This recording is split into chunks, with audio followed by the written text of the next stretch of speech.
Hello, everyone. Our distinguished guest is Professor Nico Kaptein, and he will talk about Ahmad Khatib al-Minangkabawi and transregional networks.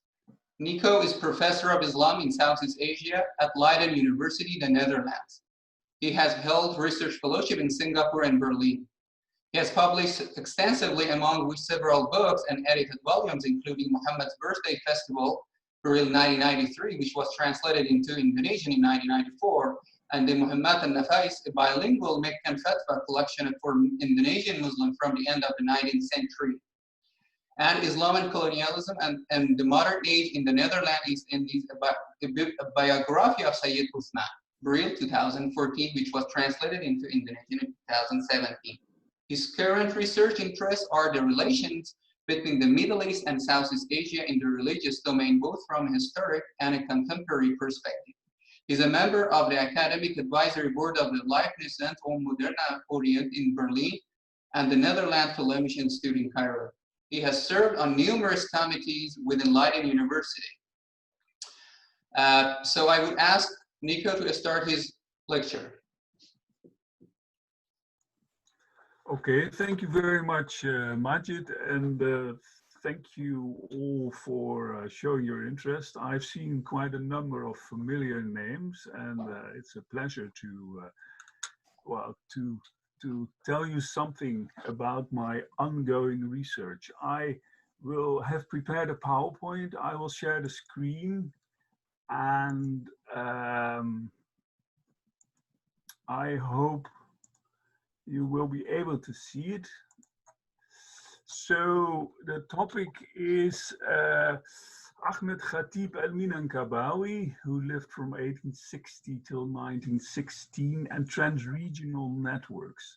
I have to be honest because if you look at the entire program, it appears that I am speaking now for a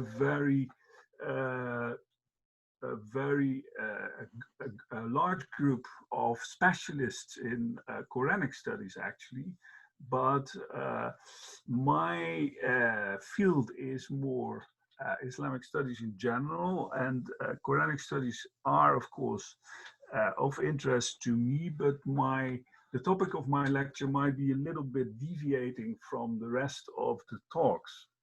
So the person I'm working on at the moment is called Ahmad Khatib al-Minangkabawi. Minangkabau, as most of you might be aware of, is a region in West Java, in West Sumatra, and the person I will speak about is coming from there, and I will start with a number of biographical data. 1860, he was born in the village of his mother in West Sumatra, close to present-day Bukit Tinggi.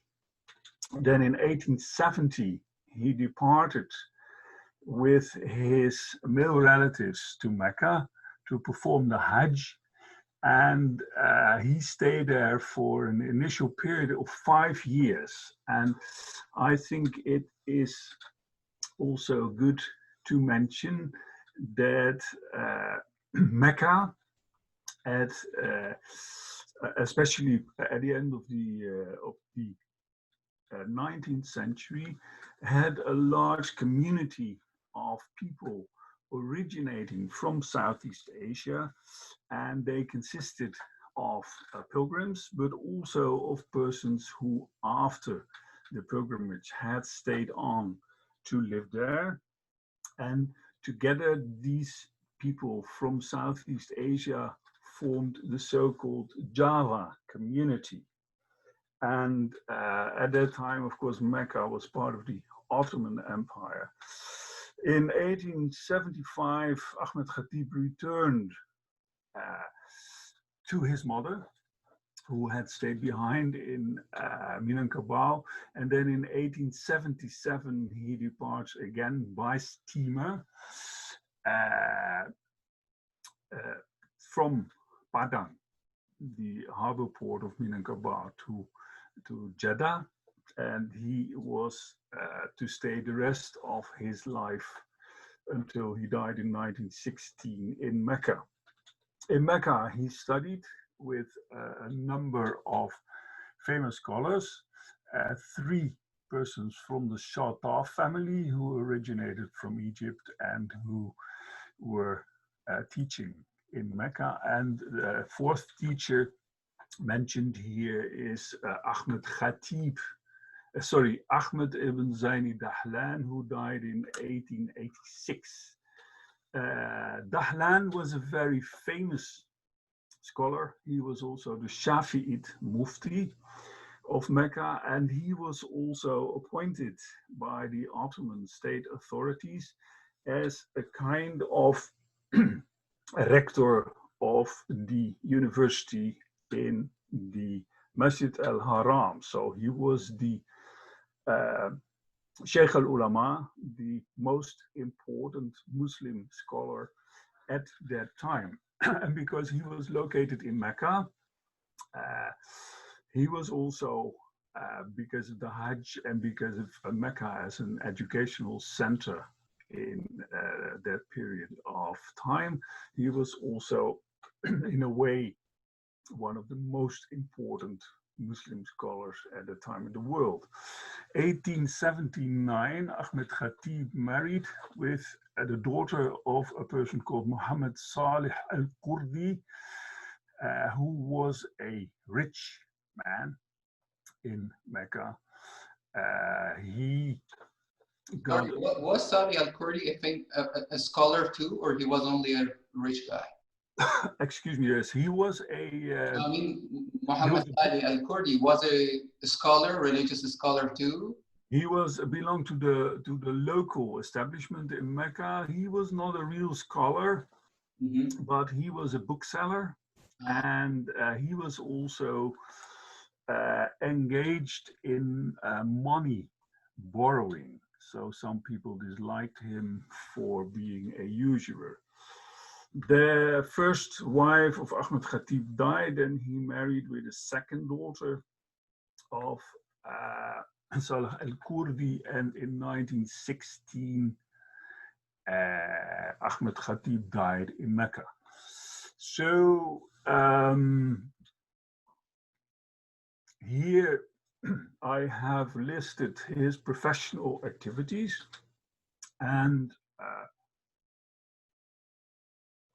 excuse me, during the tenure of this Ahmad ibn Zaini Dahlan, who, as I told, was the, let's say, the rector of the university in the Masjid al-Haram, Ahmad Khatib got a license to teach. And he was very active in this Jawi community, Jawi colony, as I just explained. So he taught many students from Southeast Asia, from the Jawi lands. And many of these students would later started to play major roles upon their return to Indonesia. For instance, I mention here only two. Later on, I will mention a little bit more. One is Ahmad Dahlan, who is not to be confused with the Shafi'ite Mufti, but he was the founder of the Muhammadiyah. He was a Javanese. He was from Java, Yogyakarta. And the other one was Hashim Ash'ari, who was one of the founders of the Nahdlat al-Ulama. So Ahmad Khatib was appointed as one of the permanent Shafi'ite prayer leaders, the imams and preachers in the Masjid al-Haram. So he was, well, quite high up in the religious establishment of the Masjid al-Haram, and which was quite remarkable because he did not originate from the, let's say, Meccan elite, but he was from Minangkabawi, right? During his career, he was very active in publishing. He wrote 47 books, both in Arabic and Malay. most of his writings were printed, and I have some dozen available to me. His writings can be roughly categorized as textbooks and traditional contributions, current affairs and polemics, and fatwas. I come back to this later. In 1915, so shortly before his death, he finalized his last book, and this was an autobiography. And this autobiography is in Arabic. It's called Al-Qawl al-Tahrif fi Tarjamat Tarikh Hayyat Ahmad Khatib ibn Abdul Latif. And there is a manuscript, one manuscript of this text, which is kept in the Masjid al-Haram in Mecca. And when I started becoming interested in this person, I was able to obtain a copy of this manuscript in 2007 through the Saudi ambassador to the Netherlands. After this, not that long ago, an Arabic edition of the text has appeared, and also a Indonesian translation. So Nico, do we have any other unpublished materials from Minangkabawi? I think so, but I have not seen those yet. But what I'm doing at present is I have made a rough translation of the manuscript. Yeah. And the manuscript is, well, this is a translation of the title page. It says the title of the book, as I just said. Then it says he's a resident of Mecca. He's a teacher in the Holy Mosque. He's one of the imams, the prayer leaders of the Maqam Shafi'i. So Nico, do you think that it was popular at that time that, you know, choose Malays as the leaders or imams of Masjid al-Haram? No, this was very... Because already we had never... Yeah, no, this was very extraordinary, and he's also explaining, he's speaking about this in his autobiography. And the reason why he wrote this book, I mean, everybody who writes an autobiography has a reason for this. And in his case is that Ahmad Khatib wanted to convince his sons that they would also follow the path of Muslim scholarship. He says, he describes his own life in order to show to his sons how successful, how prosperous he has been throughout his life, and that the reason for this is that he was a scholar. And he is also here, so he wrote this book to convince his sons that they would also devote their lives to what is called ilm, so knowledge or learning or Muslim scholarship and so on and so forth. So in the book, there is the manuscript. I use the manuscript. There is a description of his life. There are large parts which he writes in praise of ilm, which is of course also the virtue of ilm. Fadl al-ilm is of course a favorite theme among many scholars, like for instance al-Ghazali. He's also doing this. And what is also very interesting is that in this manuscript, this book, he is also giving a list of his publications and also the reason why he wrote his works and what he wanted to do with this work. So what I have been doing for this introduction is that I have looked, I have listed what he is saying about the Qur'an in this manuscript, because I know that all of you have an interest in the Qur'an. So I've listed this. So first, there are some data which tell us something about the basic study of the Qur'an by Ahmad Khatib. He started in Minangkabau, so before he went to Mecca when he was 10 years of age, under his father, which shows that there, at that time, right, there was already quite a good infrastructure for, let's say, religious education. Then in Mecca is very interesting and very intriguing, and I do not know if someone can perhaps supplement these data. In Mecca, when he was a boy, when he was there, he went to a Quran school, and the Quran school, this is said in the manuscript, was under the supervision of a British convert. And this British convert was called Abdul Hadi, and he had mastered the Quran in Egypt. He had an Egyptian wife. She was blind, called Fatima. She was teaching the girls. After Ahmad Khatib had finished the Quran, in Mecca there was a procession in the streets, and there was also a celebration. So then, as I explained, and such celebrations were popular at that time? Yeah, they were popular, and it confirms also other descriptions which we have from Mecca at that time. Mm-hmm. Then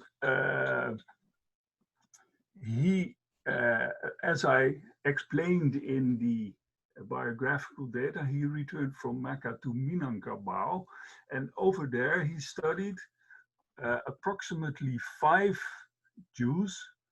parts of the tafsir al-Jalalain with local scholars. But the interesting thing is that he mentions that this study was in the Jawi language, which means probably Malay or Minangkabau language, which is very similar to Malay. And I think this is also interesting.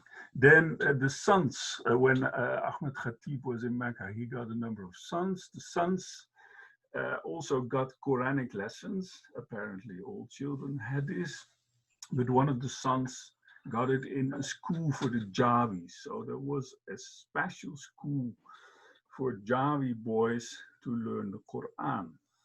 One of the teachers over there was a guy called Muhammad Tahir ibn Jalal ud-Din, and I come back to him later. So, does he refer to classical Malay tafsirs like Tarjuman al-Mustafi? Not at all. No, not at all.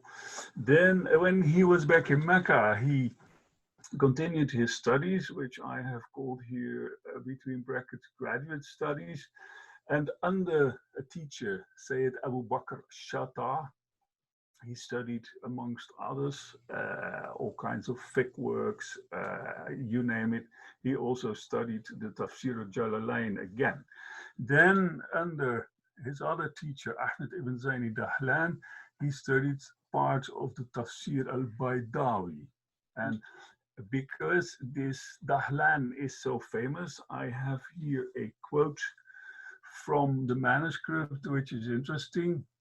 It says, I read it out.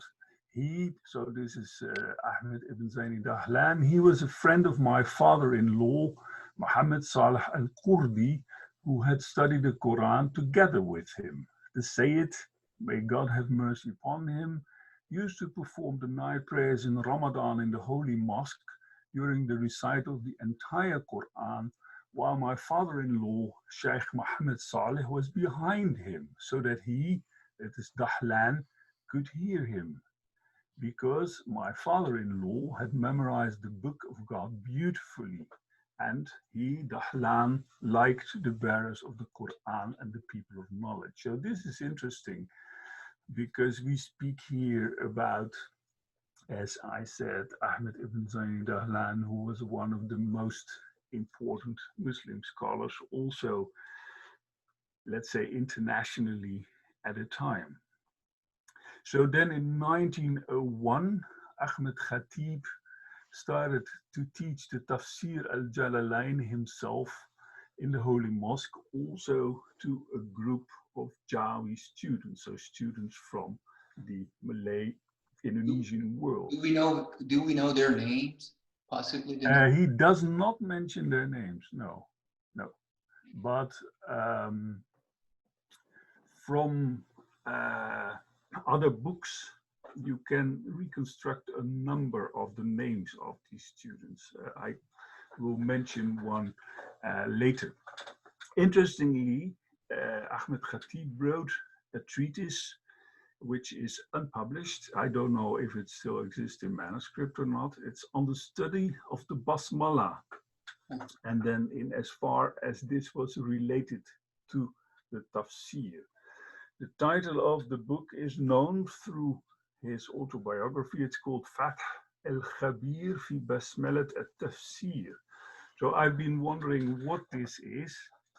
Can be, let's say, his lecture notes, or can also be have been used as a kind of teacher's exam, because it is known from the description which Nico Kaptein has given. So it is in Arabic or in German?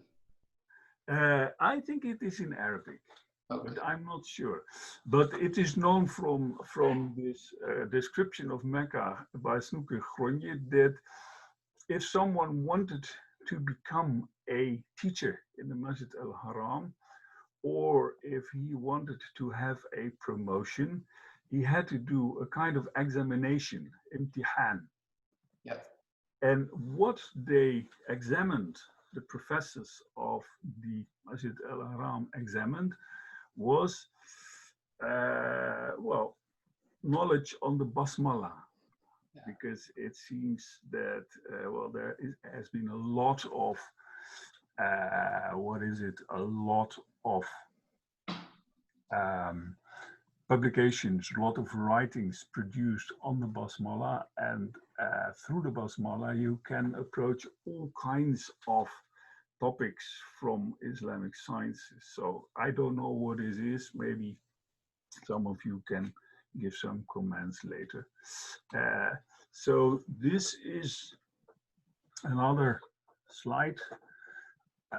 What I have found in the manuscript on Qur'an and tafsir related to women.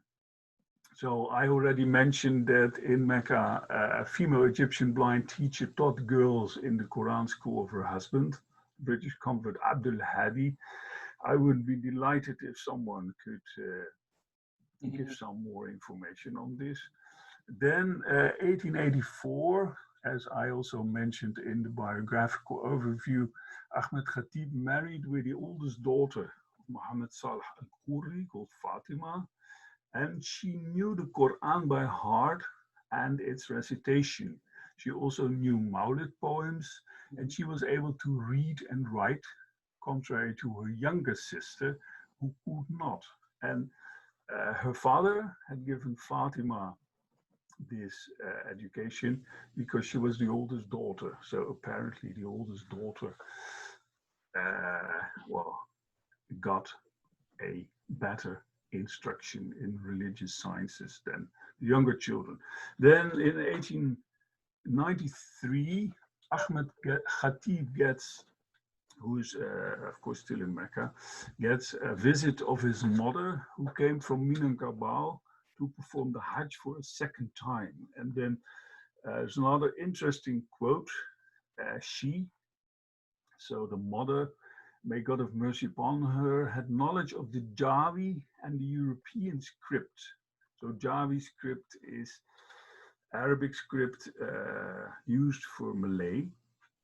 And the mother was able to read the Qur'an when she saw the text, for she had previously enrolled in the Qur'an school, Maktab, in her village, so that she was able to read and write. So the mother, well, if we try to establish the name of the mother, Well, this Is is, the European history probably, does it refer to the Dutch, or you think?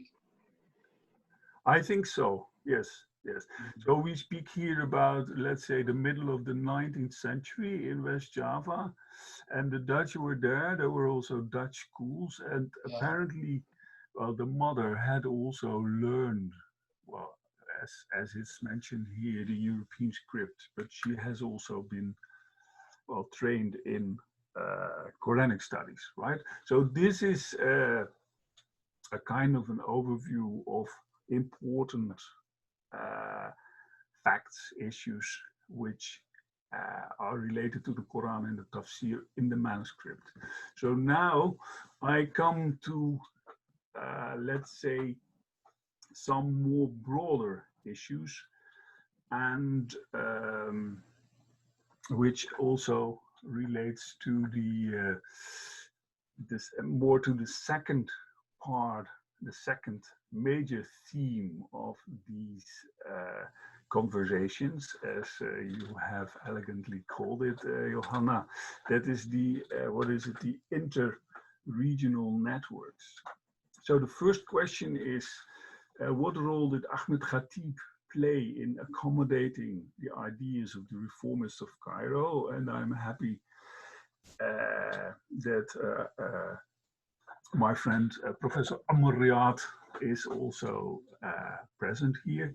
Then a second one is a question which is relevant, I think, to anyone who is engaged in Islamic studies, and that is, let's say, in general, the circulation of ideas in the Muslim world. I have phrased it here in how far is the transmission of ideas a one-way traffic from the Middle East to Southeast Asia, but you can also say from the Middle East to Africa, or the Middle East to South Asia, or whatever.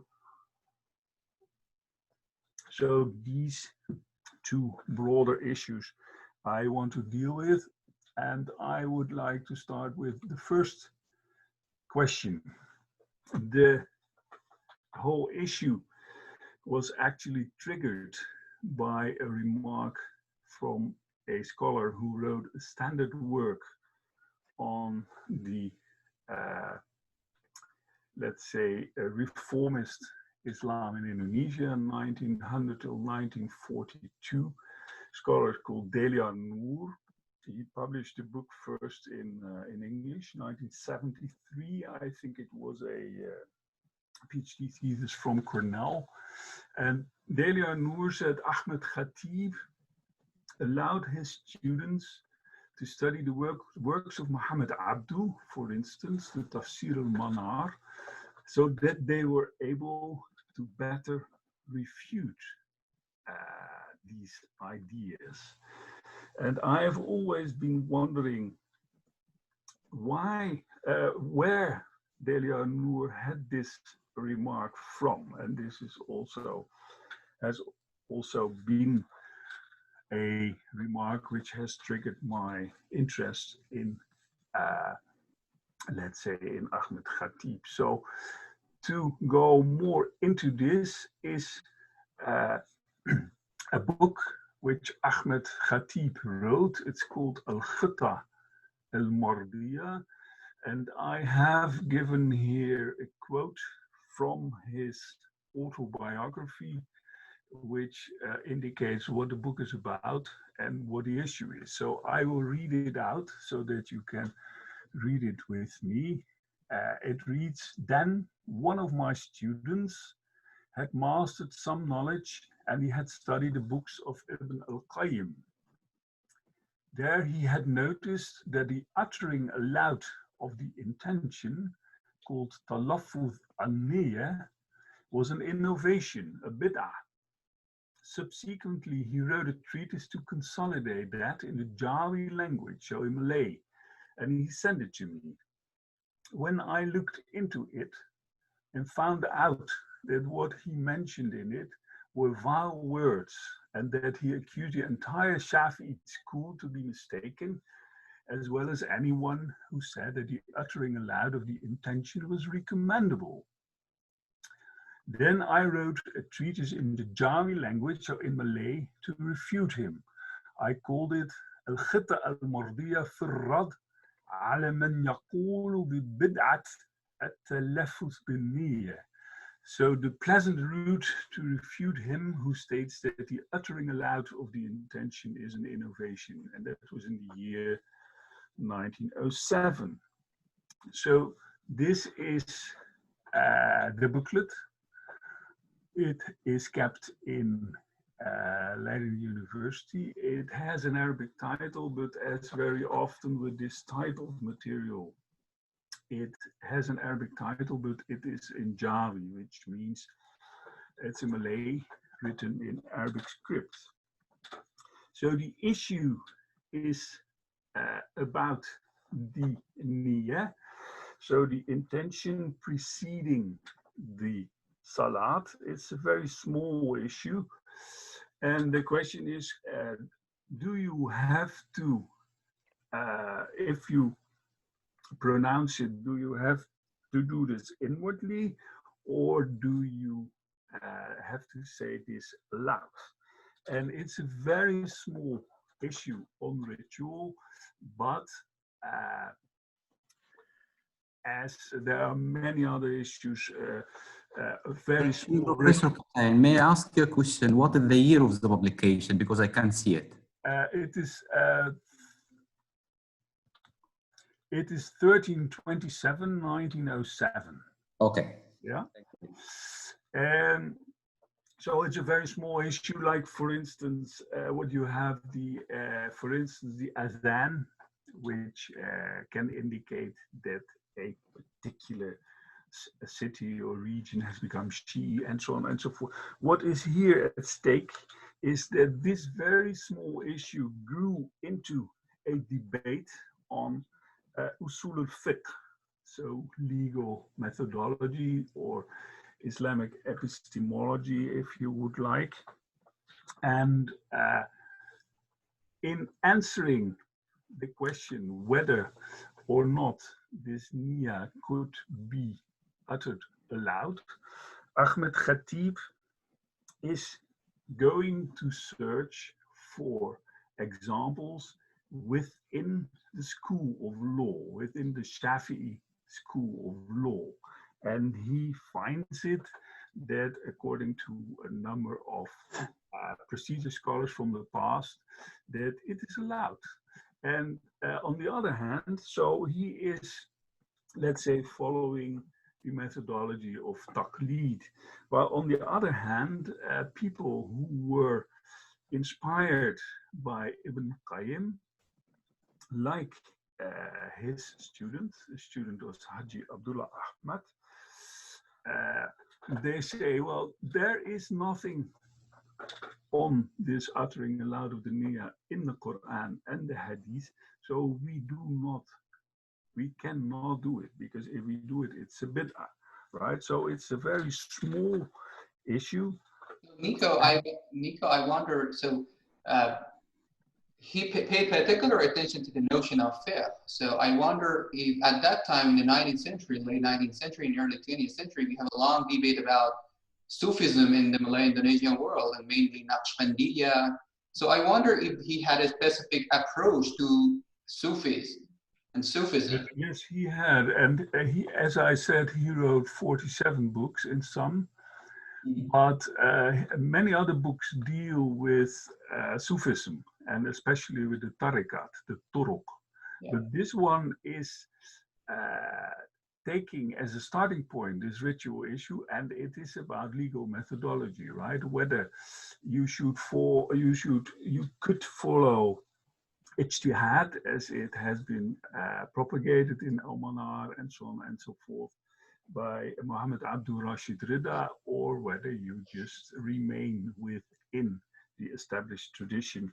So among his publications, there are a couple of works related to sort of classical science or ma'arifa, like arithmetic, ilm al-hisab. So I wonder if you think his interest in sort of scientific materials are because of that he was impressed by Egyptian circles like Muhammad Abdul and Rashid Rida. Is it possible, you think? No, the thing is, and this is what I wanted to stop with. He is not even referring to Muhammad Abdu, to Rashid Rida. There's nothing of the kind. So he remains within the madhab. So in order to answer the question whether he was, let's say, interested or perhaps influenced by Muhammad Abdu and Rashid Rida, I would say there's nothing of the kind, at least which appears from this book, nor from the other books I have seen, right? So another issue which is important in his view on the Cairo reformers is that he had a cousin from also originating from Minangkabau. The cousin became an orphan and he came to study with Ahmad Khatib. He was a little bit younger. But the interesting thing is that this cousin, Tahir Jalaluddin, became one of the founders of the first Malay reformist journal called Al-Imam. It was published in Singapore in 1906. This was the first Southeast Asian journal and also mouthpiece of, let's say, the Egyptian reformers in Southeast Asia. And the interesting thing is that Ahmad Khatib was his mentor. He also paid for his studies and so on and so forth. He did not prevent Tahir Jalaluddin to go to study in Al-Azhar, and he kept on paying him. I do not know whether they fell out perhaps later or not, but this Tahir Jalaluddin is so important for the introduction of the ideas of the Egyptian reformists in Southeast Asia that I thought I should at least mention him here, right? So then now I come to the second question, right?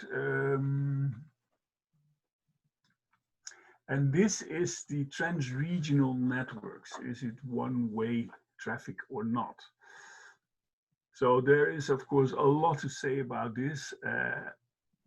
In studying the life and works of Ahmad Khatib, I see a confirmation of the remark by the Dutch scholar and colonial administrator Christian Snoeker-Gronje, who died in 1936 and who had also been mentioned earlier in one of these talks by Peter as someone who misread the Tarjuman al-Mustafid, right?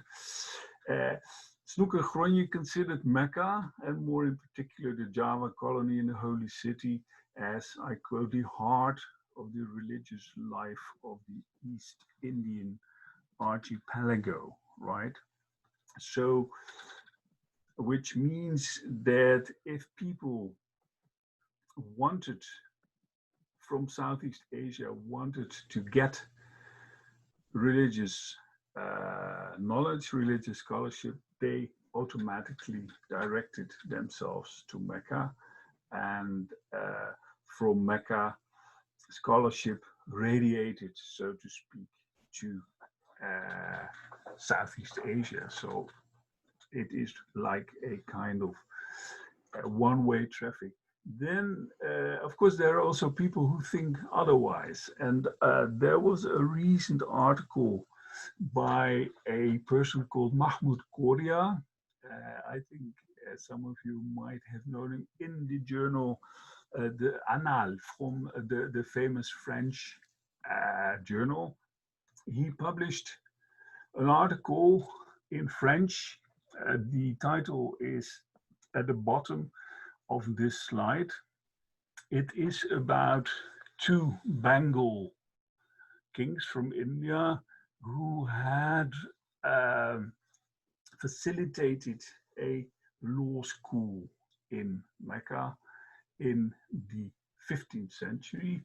And one of the conclusions which the author derives from this, and I have a quote here, it is from the English abstract of the article.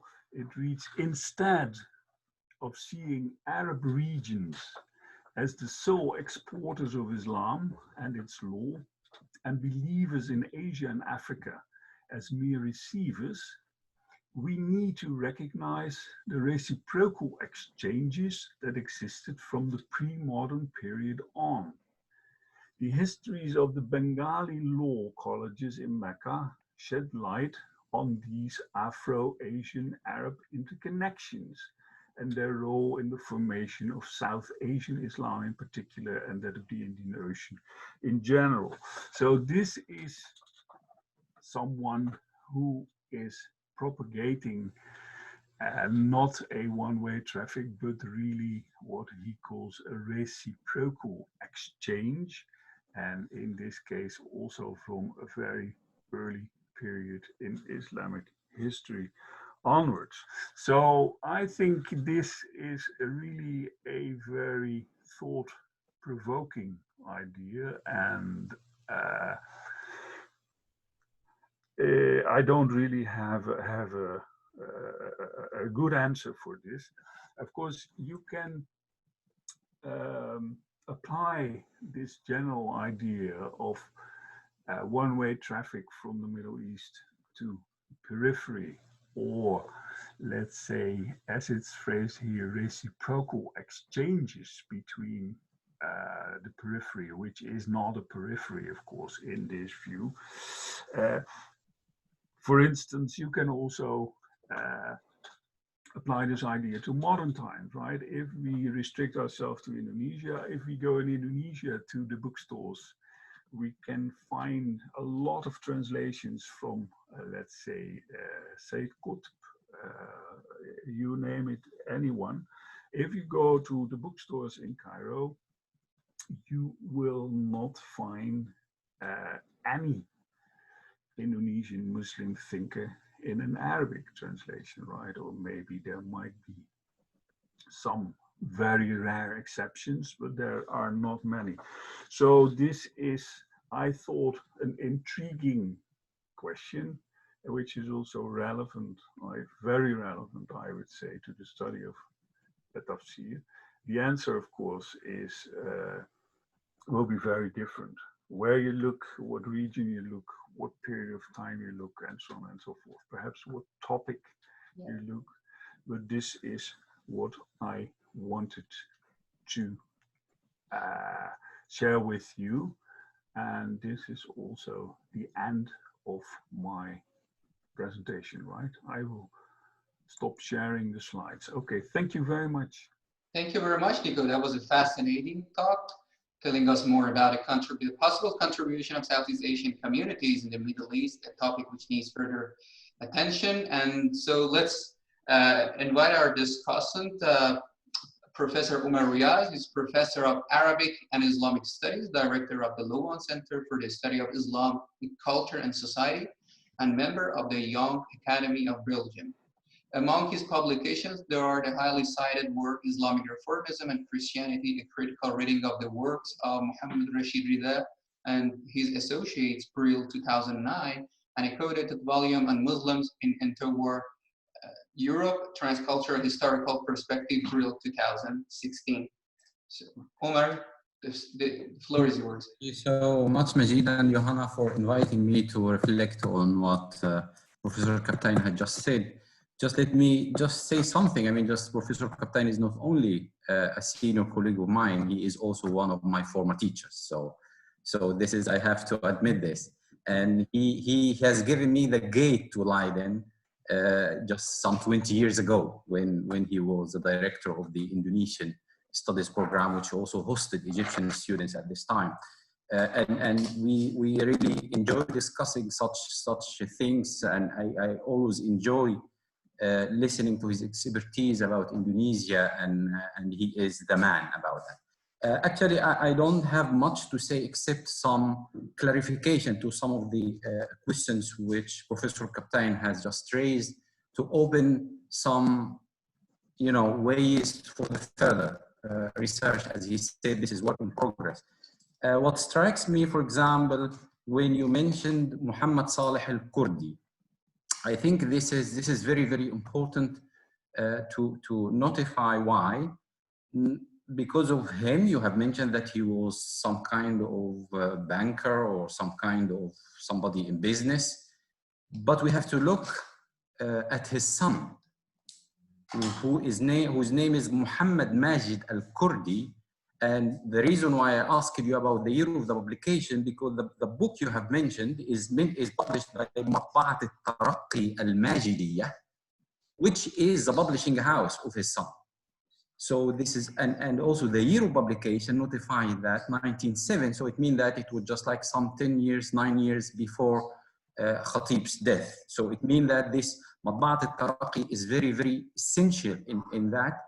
And this is just to mention that the common link is Zaini Dahlan always, as we know, because this Muhammad Saleh al-Kurdi praying after him, and then you have the son being, you know, trained by Dahlan and others. So I think the Mecca network in that regard could be very interesting, knowing that al-Kurdi, the name says it, it's just a migrant family from Kurdistan who settled in Mecca and worked also. What is interesting about al-Matba'a al-Majidiyya, and you have mentioned the idea of Central Asia, because he was not only interested in the Arabic publications and also, you know, having this relation, I mean, just family relation with Khatib, but also his books and his matba'a played a major role in Central Asia, which may connect to what Korea has mentioned.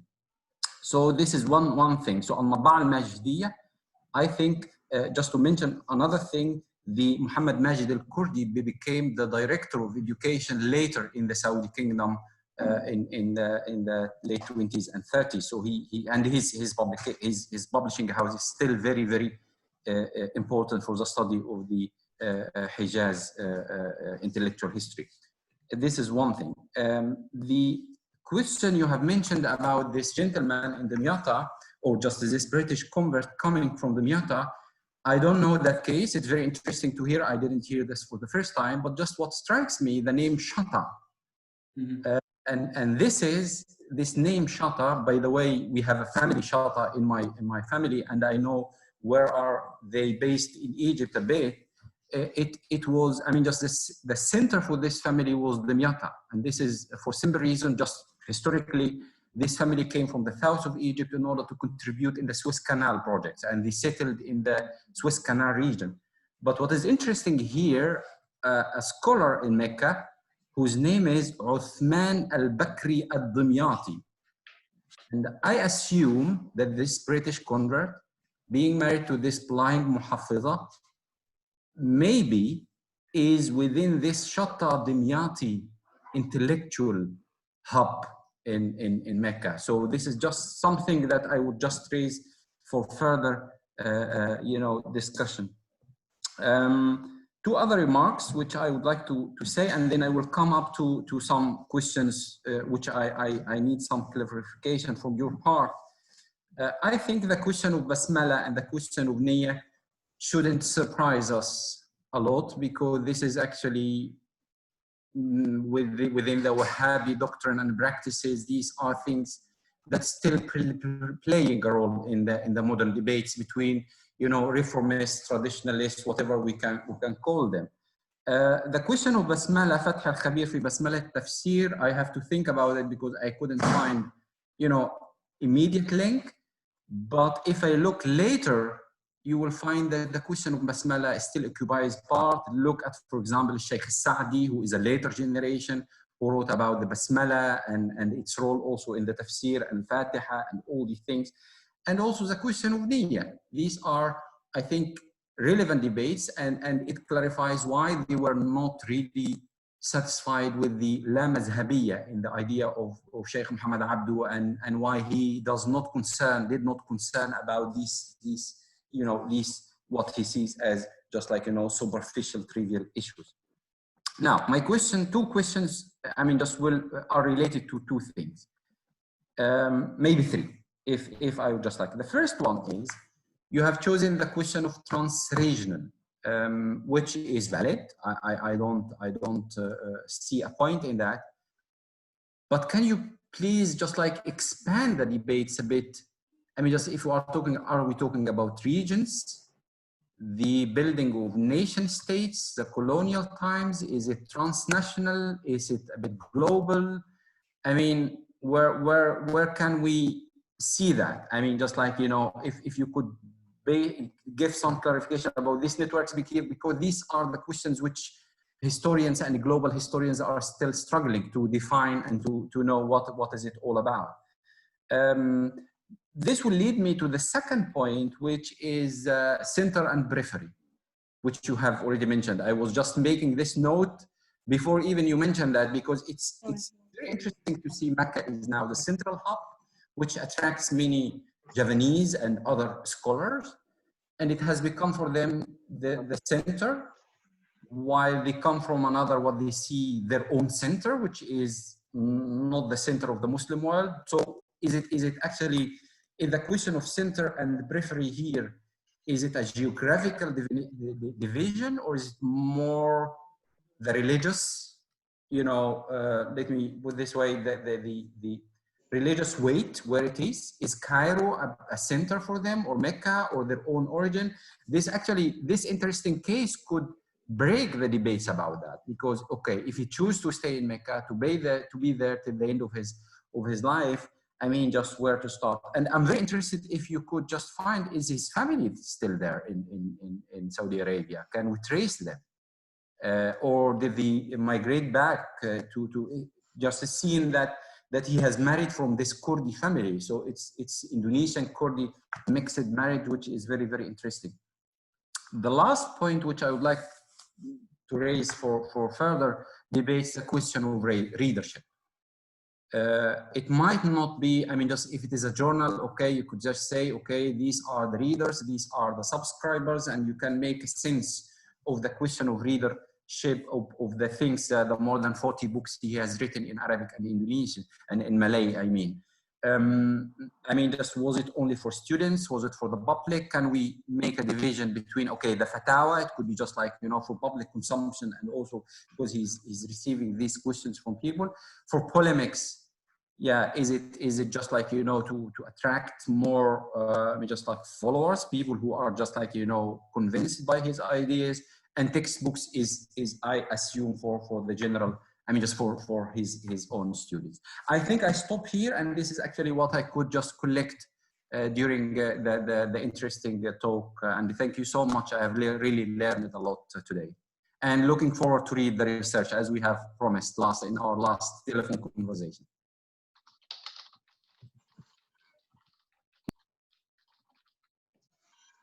Yeah, Nico, your mic is. Okay, well, thank you very much, Amr. A number of very, I think, useful suggestions.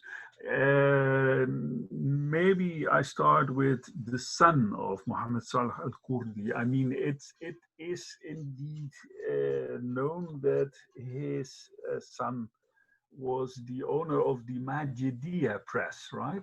And this is very interesting. I did not mention that the works of Ahmad Khatib, which were published, they were published whether in Mecca itself, where there were also a number of presses, for instance, the Ottoman government press, al-Minangkabawi, but his works were also published in Cairo.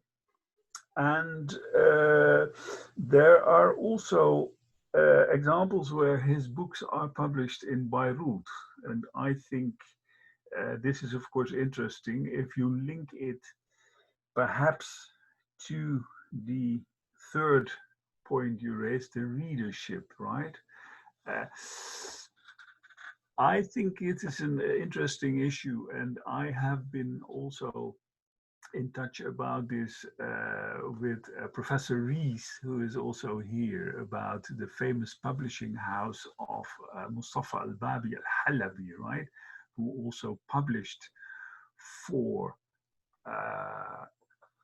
people from outside Egypt, from let's say Africa, or from Southeast Asia, and so on and so forth. The reason why they did this is, of course, intriguing. Why did Indonesians let their books printed in Cairo? Was this because, well, it was cheaper to do it there? Or was there also like a kind of a intellectual affinity that publishers also liked to promote particular ideas which were expressed in the books which they published? So is it a purely economical issue, or are these networks purely economic, or is there also an ideological dimension to it, right? So this is interesting.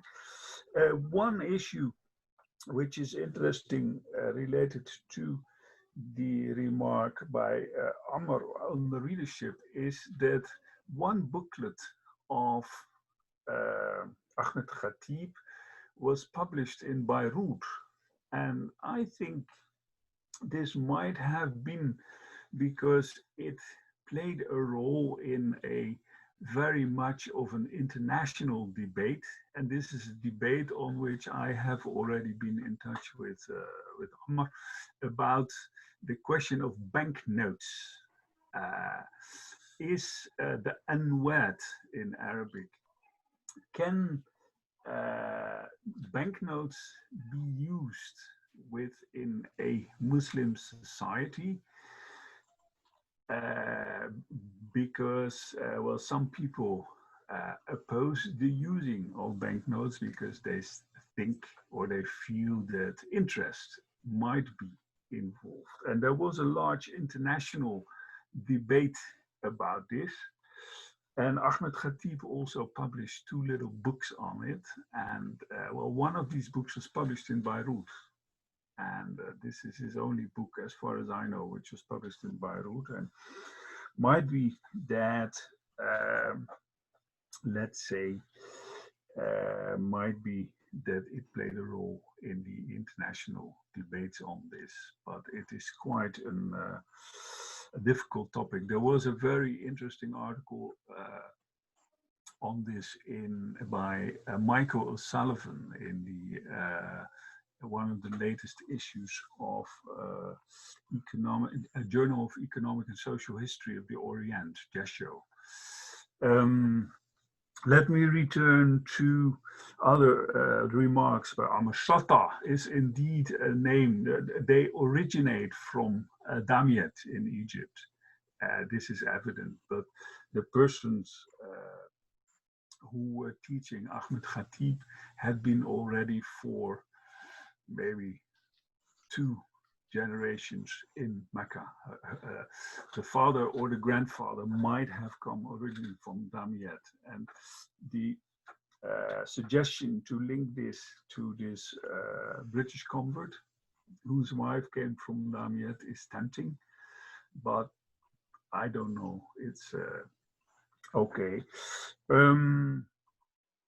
Yeah, very interesting issue also is, let's say, the international political context, right? About, I speak about regions or sometimes lands in the text, which is, let's say, from 1915. Also the word watan appears from time to time. Yeah. And I do not recall now from what he's referring to, but I agree with you that the terminology for designating particular parts of the Muslim world is interesting, and it has very much to do with the international political relations and context of the time, and I think I will pay a little bit more attention to it. The other issue, which is the final issue, Can we be a bit quicker? Sorry? Can we be a bit quicker? Yeah. Yeah. Final issue is the center periphery, and I think this is indeed an issue on which we can continue speaking. What you see, of course, is that next to Mecca, already from the, let's say, maybe the very, very beginning, or maybe even the very end of the 19th century, you see that Cairo is also starting to attract people from Southeast Asia to study. And that Mecca is losing something of its appeal. And but the whole issue is something which I brought up here just for the sake of discussion, and also because I think it is, to my mind, also a very relevant issue in the field of tafsir, right? Okay, so this was my reaction, Majid. Thank you. Thank you very much. Thank you very much, Thank you Nico. so Thank much. you very much, Thank you. Omar, for your fascinating question and your fascinating talk. Okay, don't forget to join us next week. We have Arnold Yassin Mol from the University of Leiden. He will talk about thick comparative tafsir studies. And now I stop recording, and the floor will be open for the question and answer. Thank you.